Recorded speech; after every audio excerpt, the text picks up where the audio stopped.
Esports is so new. Back then there wasn't a collegiate scene at all. There was no collegiate teams and nothing like that. Not many schools were giving much support to it. You know, a lot of schools would just give like a room, like a random room somewhere, and like, oh, here's your esports team, you know, in the basement or whatever.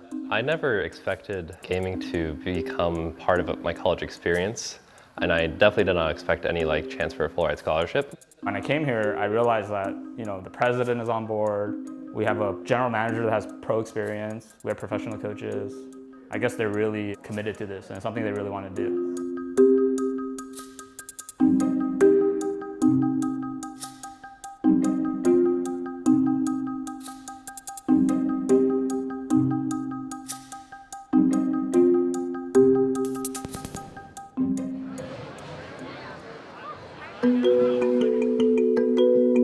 We started this program exactly a year ago. Before Harrisburg University, I was a professional League of Legends coach for Team 8, and then I realized that there was a lot of lack of structure.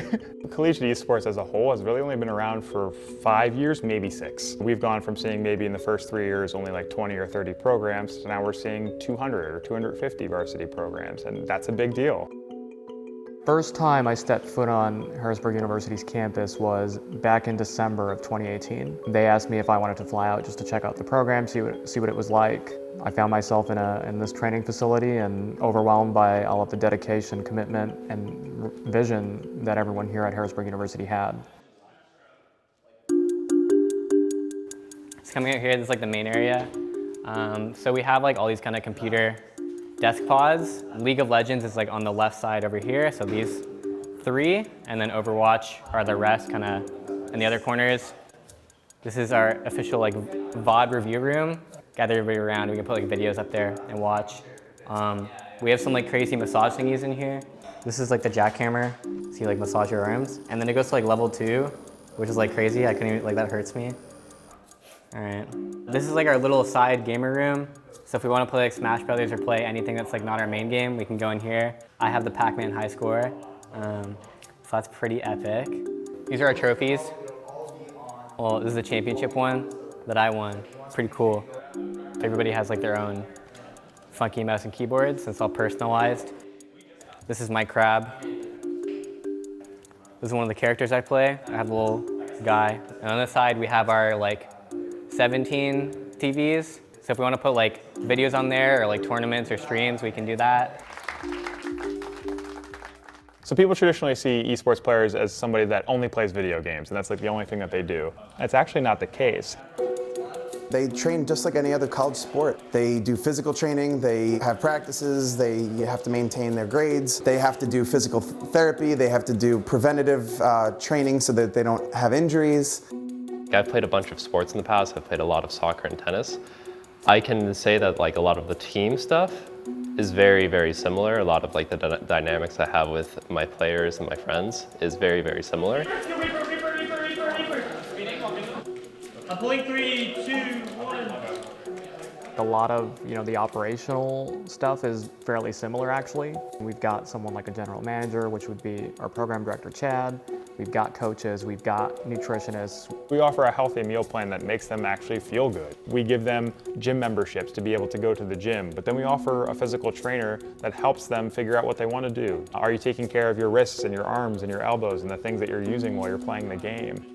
I personally think there is an advantage for having a physical component. I talk a lot about like the quality of practice and not just like the quantity or how much time you're doing it. Have you ever just had that feeling where like, I feel good today, where it's like, I feel like I've slept, I felt like I've been fairly active. When you come to practice or when you feel pretty energized, it makes a difference. There's no difference between any college sport and esports. Putting together a schedule for a student is actually pretty tough. You have to get their classes in between 9 to 5, so they need to be able to practice afterwards. And then study halls where everybody's together to make sure they're doing their work. Wake up at 8, eat something, go to class. After class, like I usually have class, gym, and then class. Then I come back here. I'll make some food because I'm usually pretty hungry, and I got to eat a lot before we have like our 4-hour-long practice to keep me kind of energized. It's a lot more hard work than I'd imagined. I play 6 to 8 hours, and that doesn't even count how much time I put outside the game. So I watch other players play. I watch myself play to critique myself. I come from traditional sports, and I used to spend like 4 to 6 hours with just traditional sports, with working out and watching tape. But with esports, it feels like every second of the day I'm constantly working. I definitely feel that burden where I have to do this and that, and after school I have to come to practice. After practice I go home and I'm just too tired. I feel like the student athlete is the exact same way, and I feel for the student athletes. It's a lot of work. One of the biggest challenges I have is trying to help my students balance esports and academics. They're students first. It's kind of like any sport. It's like how many people go from D1 to be a professional, maybe 1%, something like that. So the same thing applies for esports.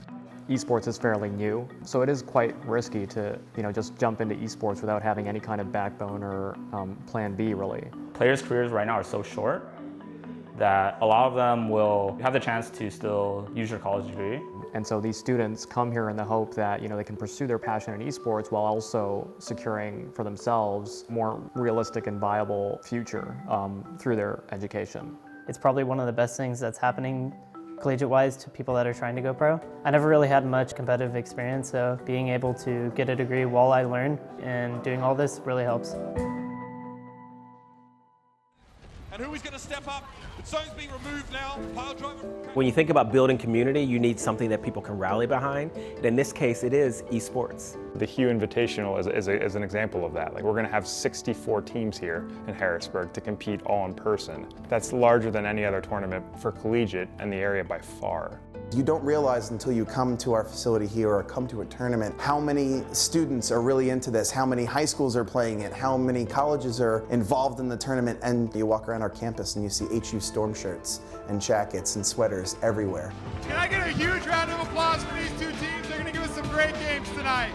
Enough of the people who I've met and talked with there know who I am and know I'm on the team. And if they play the game, I'll have plenty of conversations about it. I think without the scholarship, I probably wouldn't be going to school. I come from a poor background, so being able to even afford school and go to school while being in a different state and being at such a prestigious program is really, really good.